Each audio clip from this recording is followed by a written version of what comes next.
میری شادی ایک رئیس خاندان میں ہو گئی جہاں سب مرد تھے۔ میری ساس کہنے لگی کہ یہاں کی عورتیں صرف بیٹا ہی پیدا کرتی ہیں، بیٹیاں نہیں، اگر بیٹی ہوئی تو تمہیں طلاق مل جائے گی۔ جب میں حاملہ ہو گئی تو میں نے الٹرا ساؤنڈ کروایا تو میرے پیٹ میں بچی تھی۔ جب بچی پیدا ہو گئی تو شوہر نے طلاق دے دی۔ کچھ سالوں کے بعد میری بیٹی کا رشتہ آیا، لڑکا اچھا تھا۔ جب نکاح کرنے لگے تو میرے قدموں تلے سے جان نکل گئی۔ وہ تو میری بیٹی کے نکاح کو 1 ماہ گزرا تھا جب مجھے میرے سمدن نے کہا کہ اس کے شوہر واپس آ چکے ہیں اور وہ میرے گھر رخصتی کی تاریخ لینے آ رہے تھے۔ میں نے کھانے کا اہتمام بہت اعلیٰ کیا تھا کیونکہ وہ لوگ حیثیت میں مجھ سے بہت اونچے تھے۔ بس میری بیٹی امن انہیں اتنی پسند آئی تھی کہ انہوں نے ہمارے گھر بار کو نہیں دیکھا۔ میں سفید پوشی میں زندگی گزار رہی تھی، لیکن میری ایک ہی بیٹی تھی، اس لیے میں نے کسی چیز کی کوئی کمی نہیں کی تھی۔ اس وقت بھی 4-5 کھانے اور میٹھا بنانے کے بعد سارے کام نپٹا کر نہانے چلی گئی تھی۔ جب میں تیار ہو کر کمرے سے نکلی تو امن نے بتایا کہ وہ لوگ آ چکے ہیں، ڈرائنگ روم میں بیٹھے ہیں۔ میں نے جلدی سے سر پر دوپٹہ اوڑھا اور ڈرائنگ روم میں چلی گئی، لیکن جیسے ہی میری نظر سامنے بیٹھے شخص پہ پڑی میرے پیروں تلے سے زمین نکل گئی۔ میرا دل دھڑکنا بھول گیا، میری آنکھیں پتھرا سی گئیں۔ میں ایک ٹک بنا آنکھیں چھپائے اس شخص کو دیکھ رہی تھی۔ میں اس شخص کو کیسے بھول سکتی تھی؟ وہ بھی مجھے دیکھ کر اپنی جگہ سے کھڑا ہو چکا تھا۔ اس کے چہرے پر بھی حیرت رقم تھی۔ باقی سب ہماری حالت سے انجان تھے۔ زندگی نے 23 سال بعد کس دوراہے پر لا کے کھڑا کر دیا تھا۔ سامنے کھڑا مجھے حیرت سے دیکھتا شخص میری بیٹی کا سسر تھا۔ اس سوچ نے تو مجھے جیتے جی موت میں دھکیل کے رکھ دیا۔ میں چکرا کر وہیں گر گئی۔ جب مجھے ہوش آیا امن میرے سامنے کھڑی رو رہی تھی۔ عمار بھی وہیں موجود تھا۔ امن اور عمار کو ایک ساتھ دیکھ کر میری حالت غیر ہونے لگی۔ یہ میں انجانے میں کیا کر بیٹھی تھی؟ مجھ سے یہ کیا ہو گیا تھا؟ میری بے چینی اس وقت بڑھنے لگی۔ میرا تنفس بری طرح سے بگڑنے لگا۔ میرا فشار خون خطرناک حد تک بڑھ چکا تھا۔ مجھے سانس لینے بھی گھٹن محسوس ہو رہی تھی۔ مجھے جلدی سے آکسیجن ماسک لگا دیا گیا۔ میرے ہاتھ پر انجیکشن لگائے جانے لگے۔ میرا بلڈ پریشر کنٹرول میں لایا جانے لگا۔ میری آنکھیں پھر سے بند ہو گئیں۔ میں نیم غنودگی میں چلی گئی۔ 2 دن بعد میری حالت کچھ سنبھلی۔ امن میرے سرہانے بیٹھے صورتیں پڑھ رہی تھی۔ میری آنکھوں سے قطرہ قطرہ آنسو ایک ایسی اذیت سے نکل رہے تھے گویا آنسو نہ ہو، کوئی آگ سی ہو جو میری آنکھوں کو جلا کر راکھ کر رہی ہو۔ مجھے تو لگا کہ میری زندگی سے آزمائشوں کا سلسلہ ختم ہو چکا ہے، لیکن نہیں، میرے لیے تو ایک کے بعد ایک اذیت تیار تھی۔ اس وقت میں مزمحل سی لیٹی تھی۔ زندگی نے مجھے اس مقام پر لا کے کھڑا کر دیا تھا جس کے بعد شاید کوئی روشن راہ نہیں بچی تھی۔ اس وقت تو میں نے اپنے رب سے یہ دعا کی تھی کہ وہ مجھ سے میرا حافظہ چھین لے، میں اپنی گزشتہ زندگی بھول جاؤں۔ میرے سامنے میری ہی گزشتہ زندگی کسی فلم کی طرح سے چلنے لگی تھی۔ 1 ماہ پہلے کی بات تھی کہ میں نے اپنی بیٹی امن کا نکاح عمار سے کیا تھا۔ میری بیٹی نے میرا ہی رنگ روپ چرایا تھا، وہی گوری رنگت، وہی من موہنا سا روپ۔ ایک بہت اچھے گھرانے میں اس کا رشتہ طے ہوا تھا۔ برسوں بعد میرے گھر میں خوشیوں کے شادیانے بجے تھے۔ میری بیٹی کا نکاح تھا۔ وہ پنک رنگ کی فینسی میکسی پہنے شہزادی سی لگ رہی تھی۔ عمار بھی کسی شہزادے سے کم نہ تھا۔ ان دونوں کو دیکھ کر میرے دل سے بس یہی دعا نکلی کہ اللہ میرے بچوں کو بری نظر سے بچائے۔ میری سمدن بھی ان کے صدقے واری ہو رہی تھی۔ میری بیٹی ان کی پہلی نظر پسند آئی تھی۔ لڑکے کی ضد تھی کہ منگنی کے بجائے نکاح کر دیا جائے اور رخصتی اس وقت کی جانے جب لڑکے کے والدین بیرون ملک سے واپس آتے۔ نکاح سادگی سے سر انجام پایا۔ میری سمدن کے بھائی بھابیاں ہی شامل ہوئے۔ سسرالی سب رشتہ دار بیرون ملک مقیم تھے۔ نکاح کے بعد سب لوگ جا چکے تھے۔ مجھے لگا کہ میرے کندھوں سے ایک بھاری بوجھ اتر گیا ہے۔ میں خود کو پرسکون محسوس کر رہی تھی۔ میں اپنے فرض سے سبکدوش ہو چکی تھی۔ اب سوچ رہی تھی کہ اپنی بیٹی امن کی رخصتی کے بعد اپنے بھائی کے پاس مکہ شریف چلی جاؤں گی، حج اور عمرے کا فریضہ ادا کر لوں گی۔ امن کی روز ہی عمار سے بات چیت ہونے لگی۔ وہ اس کے نکاح میں تھی، اس لیے زیادہ روک ٹوک تو میں نے نہیں کی تھی، لیکن بچیوں کا یوں ہر وقت منگیتروں اور منکوحہ سے بات کرنا مجھے بہت ناپسند تھا۔ میں تو اس بات کی بھی قائل نہ تھی کہ نکاح کے بعد بیٹی کو گھر بیٹھائے رکھوں، لیکن ان کی بھی مجبوری تھی۔ بیٹا نکاح کی ضد کر رہا تھا اور میری سمدن نے کہا کہ وہ عمار کے بابا کی غیر موجودگی میں رخصتی نہیں کروا سکتی۔ میں نے امن سے صاف کہہ دیا کہ زیادہ طویل گفتگو کی کوئی ضرورت نہیں، لیکن 1 ماہ میں میری بیٹی عمار کو بہت چاہنے لگی۔ مجھے ہوش آئی تو میرے آنکھوں سے گرم سیال بہہ رہا تھا۔ میرے اندر دبی سسکیوں کو میں نے کب سے اپنے سینے میں دفن کر رکھا تھا، لیکن نہیں پتا تھا کہ وقت مجھے واپس اسی مقام پر کھڑا کرے گا جہاں سے میں نے سفر شروع کیا تھا۔ میں رو رہی تھی اور امن میری آنسو پوچھ رہی تھی، بار بار مجھ سے کہہ رہی تھی کہ امی آپ کو کیا ہوا ہے، آپ کیوں اتنا رو رہی ہیں؟ میں اس سے کیا کہتی کہ میرا اب سب جواب دے چکا ہے، میں سہ سہ کر تھک چکی ہوں، میرے اندر دبی دبی سی آگ پھر سے بھڑک اٹھی ہے۔ میں نے اپنی زندگی میں بس اسی ایک شخص سے شدت سے محبت کی تھی اور وہی میرے لیے قابل نفرت بھی بنا رہا تھا۔ مجھے اس شخص کی شکل سے بھی نفرت تھی، میں اسے دیکھنا نہیں چاہتی تھی، اور وہ میرے سامنے جس رشتے سے آ کے کھڑا تھا میرے لیے تو موت کے مترادف تھا۔ میری آنکھوں کے سامنے وہی منظر گھومنے لگا جہاں سے میری زندگی کی اذیتوں کا آغاز ہوا تھا۔ میں دلہن بنی بیٹھی، 4 سو گلابوں کی خوشبو نے کمرے کو مہکا کر رکھ دیا تھا۔ میں بیڈ پر سمٹی بیٹھی تھی۔ جب ذوالفقار اندر آئے تو میں نے جلدی سے گھونگھٹ سے اپنا چہرہ چھپا لیا۔ وہ میری حرکت دیکھ کر بے ساختہ ہنسنے لگے، پھر میرے پاس آ کر بیٹھ گئے۔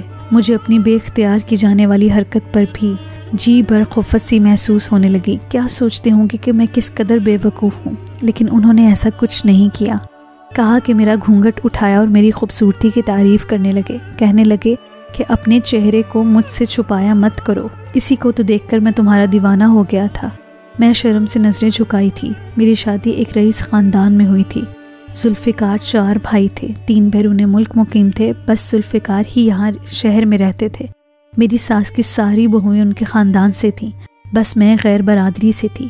مجھے ذوالفقار نے اپنے کسی دوست کی شادی پر دیکھا تھا اور پھر اپنی ماں سے ضد کر کے میرا رشتہ بھیجا تھا۔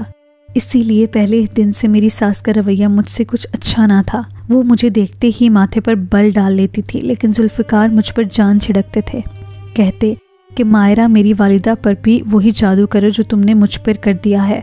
اب میں انہیں کیا کہتی کہ میں ان کی والدہ کی کسی بات کو نہیں ٹالتی تھی، لیکن وہ پھر بھی مجھ سے راضی نہیں ہوتی تھی۔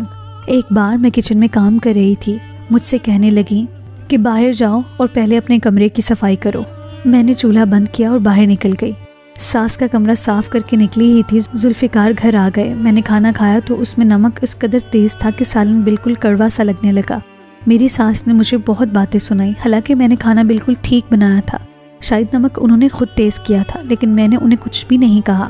ذوالفقار نے میرے افسردہ چہرے کو دیکھا تو کہنے لگے کہ اتنا بھی برا نہیں ہے کھانا، اور چپ چاپ وہیں کھانا کھانے لگی۔ میں انہیں حیرت سے دیکھ رہی تھی، وہ کیوں اتنا بدمزہ کھانا کھا رہے تھے۔ رات کو مجھ سے بولے کہ مجھے پتا تھا کہ تم نے کھانا ٹھیک بنایا تھا، اماں نے نمک تیز کر دیا ہوگا۔ وہ اپنی بھانجی سے میری شادی کرنا چاہتی تھی۔ میرے انکار پر خالہ نے میری والدہ سے سارے ناطے توڑ دیے ہیں، اس وجہ سے وہ مجھ سے ناراض ہیں اور قصوروار تمہیں سمجھتی ہیں، لیکن تم دل برداشتہ مت ہو، وہ بھی ٹھیک ہو جائیں گی۔ مجھے اپنے ساس کے رویے پر اب کوئی پرواہ نہ تھی، کیونکہ ذوالفقار مجھے دل و جان سے چاہتے تھے، لیکن اس کی مدت بھی بہت مختصر تھی۔ میں امید سے ہوئی تو ذوالفقار بہت خوش تھے، مجھے بیڈ سے پاؤں بھی نیچے نہیں رکھنے دیتے تھے۔ ہر کام کاج کے لیے انہوں نے ملازم رکھے تھے۔ مجھے لگتا تھا کہ میں کوئی افسراں ہوں یا کسی سلطنت کی شہزادی۔ میرے شوہر کا بس نہیں چل رہا تھا کہ میرے پیروں کے نیچے اپنے ہاتھ ہی بچھا دیتے، لیکن میرے ہوش اس دن اڑے جب ذوالفقار نے مجھ سے کہا کہ مائرہ تم دیکھ لینا، جب ہمارا بیٹا ہوگا اور پوتوں کو دیکھ کر امی کا غصہ اور ناراضگی ختم ہو جائے گی تو تم سے بالکل ٹھیک ہو جائیں گی۔ میں نے کہا کہ یہ تو اللہ کی بہتر جانتے ہیں، بیٹا ہو یا بیٹی، میرے لیے تو دونوں ہی برابر ہیں۔ میری بات سن کر ذوالفقار کے چہرے کی مسکراہٹ غائب ہو گئی تھی۔ وہ سنجیدگی سے مجھ سے کہنے لگے کہ نہیں مائرہ، بیٹی نہیں ہونی چاہیے، ہمارے خاندان میں اب تک سب بہو نے بیٹے ہی پیدا کیے ہیں، میرے تینوں بھائیوں کے بیٹے ہیں اور میری بھی کوئی بہن نہیں ہے۔ مجھے ذوالفقار کی بات سن کر بہت حیرت ہوئی۔ میں نے کہا بھلا اس میں عورت کا کیا کمال ہے، یہ تو اللہ کی دین ہے، جسے چاہے بیٹا دے جسے چاہے بیٹی دے، میرا یا آپ کا تو اس پر کوئی اعتبار نہیں، کوئی اختیار نہیں۔ لیکن وہ کہنے لگے دیکھ لینا، بیٹا ہی ہوگا، بیٹا ہی ہونا چاہیے، ورنہ بہت برا ہوگا۔ وہ بڑی سنجیدگی سے مجھ سے کہہ رہے تھے، نہ جانے کیوں میں سن کر حیران تھی اور کچھ پریشان بھی۔ اصل زمین میرے پیروں سے تب نکلی جب میرے 8واں مہینہ تھا اور ذوالفقار کسی کام کے سلسلے میں بیرون ملک چلے گئے۔ کہنے لگے تم فکر مت کرنا، میں جلد لوٹ آؤں گا۔ میں ان کے جانے پر پہلے ہی اداس تھی، جس پر میری ساس نے ایک اور دھماکہ میرے سر پر کیا تھا۔ میری ساس نے کہا کہ اگر تم نے بیٹی کو جنم دیا تو میں تمہیں گھر سے دھکے دے کر نکال دوں گی۔ میری ساس کے رویے میں اب تک ذرا بھی لچک نہیں آئی تھی۔ وہ کہنے لگی کہ آج تک ہمارے خاندان میں کسی نے بیٹی کو جنم نہیں دیا، کیونکہ آج تک ہمارے مردوں نے کسی غیر برادری کی لڑکی اپنے خاندان میں شامل نہیں کی۔ ہمارے خاندان پر ایک بزرگ کی دعا ہے کہ بیٹے ہی ہوتے ہیں، لیکن ذوالفقار نے یہ رسم توڑ دی تمہاری وجہ سے، لیکن اس نے مجھ سے وعدہ کیا تھا کہ اگر تم نے لڑکی کو جنم دیا تو وہ تمہیں طلاق دے دے گا۔ یہ سن کر میرے رہے سہے اوسان خطا ہو گئے۔ امی دوا کھا لیں۔ امن کی آواز سن کر میں ماضی سے حال میں پہنچی تھی۔ میں اٹھ کر بیٹھ گئی۔ رونے کی وجہ سے میری آنکھیں متورم ہو گئی تھیں۔ میں دوا کھا لی تھی۔ کچھ دیر بعد ہمارے کمرے میں عمار داخل ہوا۔ پہلی بار مجھے اسے دیکھ کر برا لگا۔ میرا جی چاہا کہ اسے کہوں نکل جاؤ یہاں سے، لیکن میں کہہ نہیں پائی۔ ابھی تو مجھے اپنی بیٹی کو بہت کچھ سمجھانا تھا۔ جس مشکل میں پھنس چکی تھی وہ کسی جان لیوا آزمائش سے کم نہ تھی۔ عمار مجھ سے میری خیریت پوچھنے لگا۔ میں اسے سیدھے منہ جواب نہیں دے رہی تھی۔ چند دنوں میں واپس گھر چلی گئی۔ میں بالکل چپ سی ہو گئی تھی۔ امن مجھ سے میری خاموشی کی وجہ پوچھتی رہی، لیکن مجھے لگتا میرے پاس لفظ ختم ہو چکے ہیں۔ میں نے امن سے ایک دن پوچھا کہ وہ مجھ سے کتنی محبت کرتی ہے۔ میری بات سن کر وہ میرے ہاتھ تھام کر چومنے لگی، کہنے لگی امی یہ کیسا سوال ہے، آپ کے علاوہ میرا اور کوئی نہیں۔ میں نے اس کے چہرے کو اپنے ہاتھوں میں لے کر کہا کہ میرے پاس بھی تمہارے علاوہ کوئی نہیں۔ امن میرے لیے تم ہی میری بیٹی اور تم ہی میرا بیٹا ہو۔ اگر میں نے تم سے کچھ مانگوں تو کیا بنا کسی سوال کے میری بات مان لوگی؟ میرے سوال پر اس نے میری پیشانی پر بوسہ دے کر کہا ہاں میں مان لوں گی، آپ حکم کریں امی، میری جان بھی آپ پر قربان ہے۔ لیکن جو کچھ میں نے امن سے کہا وہ ششدر سی رہ گئی۔ میں نے کہا کہ عمار کو چھوڑ دو، اسے کیا تمہیں طلاق دیتے؟ اس سے پہلے سمن مجھے سوالوں کا سلسلہ شروع کرتی، میں نے کہا مجھ سے کوئی سوال مت کرنا، میرے پاس تمہارے کسی سوال کا کوئی جواب نہیں ہے۔ میں نے پہلی بار تم سے بڑے مان سے کچھ مانگا ہے۔ وہ چپ سی ہو گئی، کچھ پل کو ٹکٹکی باندھے مجھے دیکھتی رہی۔ اس کی آنکھوں میں اس وقت آنسو بھرے ہوئے تھے، لیکن وہ میری بیٹی تھی، مجال ہے جو میرے سامنے اس کے آنسو بھی نکلے۔ بہت بڑی مشکل میں اپنی معصوم سی بچی کو ڈال چکی تھی۔ بڑے حوصلے سے وہ مسکرائی، کہنے لگی جیسا آپ چاہتی ہیں ویسا ہوگا۔ اس نے میرے سامنے فون اٹھایا، عمار کا نمبر ملا اور فون کا اسپیکر کھول دیا۔ فون عمار نے اٹھایا تھا۔ وہ امن سے میری خیریت پوچھ رہا تھا۔ جب امن نے اس سے کہا کہ عمار مجھے طلاق چاہیے، میں تمہارے ساتھ رہنا نہیں چاہتی، وہ شاید سن کر صدمے کے مارے بول نہیں پایا۔ اس لیے بہتر یہی ہے کہ تم مجھے طلاق دے دو، ورنہ میں عدالت کے ذریعے خلا لے لوں گی۔ امن تم پاگل تو نہیں ہو گئی؟ ہوش میں ہو؟ کیا کہہ رہی ہو مجھ سے؟ عمار کی اگلی کوئی بات امن نے نہیں سنی۔ فون بند کر کے فون کو آف کر دیا۔ میں نہیں جانتی تھی کہ ان کے نکاح کی کیسی حیثیت ہے، لیکن وہ ذوالفقار کا بیٹا تھا، اس حیثیت سے امن کا بھائی لگتا تھا۔ میں نہیں چاہتی تھی کہ اپنی زندگی کے تلخ رخ امن کو دکھاؤں۔ اس کی نظر میں بیوہ تھی، اس لیے والد ایک اچھے انسان تھے۔ میں نے امن سے ہر سچائی چھپائی تھی۔ میں نہیں چاہتی تھی کہ اب بھی وہ سچ کو جانے۔ اگلے روز جو شخص میرے گھر میں داخل ہوا، آج مجھے اس سے سخت نفرت تھی۔ کبھی اس شخص کو میں نے خدا کے بعد چاہا تھا۔ وہ جب میرے کمرے میں داخل ہوا تو میں نے نفرت سے اپنے چہرے کا رخ بدل لیا۔ اسے تو بیٹا چاہیے تھا جو اسے مل چکا تھا، پھر وہ یہاں کیوں آیا تھا؟ اگر اسے یہ خوف تھا کہ جو مجھے لاحق تھا تو وہ مسئلہ بھی حل کر چکی تھی۔ امن کو طلاق ملتے ہی ذوالفقار کی فکر بھی ختم ہو جانی تھی۔ وہ اپنی زندگی میں اپنی خاندانی بیوی اور اپنے بیٹے کے ساتھ ایک خوشحال زندگی جی رہا تھا۔ پھر یہاں کیوں چلا آیا تھا؟ یہاں جو عورت موجود تھی وہ ایک بدبخت عورت تھی جس نے بیٹی کو جنم دے کر اس خاندان کی روایت کو توڑا تھا اور آج تک اس کی اذیت سہ رہی تھی۔ اب جا کر تو میرے زخم بھرے تھے۔ میں نے زندگی ایک ناقابل اذیت کی طرح سہی تھی۔ مجھے 8ویں ماہ سے ہی پتہ چل چکا تھا کہ میں نے ایک بیٹی کی ماں ہوں، اور وہ ایک ماہ میرا رو کر گزرا تھا۔ ذوالفقار تو بیرون ملک جا کر مجھے بھول گئے تھے، ایک بار بھی مجھ سے بات نہیں کی تھی۔ جیسے ہی میں نے بیٹی کو جنم دیا، میری کوشش تھی کہ میں ایک بار ذوالفقار سے بات کروں، ان سے کہوں کہ میرا کوئی قصور نہیں۔ میں نے اپنی ساس کی بہت منت کی کہ وہ میری ایک ذوالفقار سے بات کروا دیں، لیکن انہوں نے کہا کہ جب سے اسے پتہ چلا ہے کہ بیٹی ہوئی ہے تو وہ مجھ سے نہ بات کرنا چاہتا ہے، نہ ہی میری شکل دیکھنا چاہتا ہے۔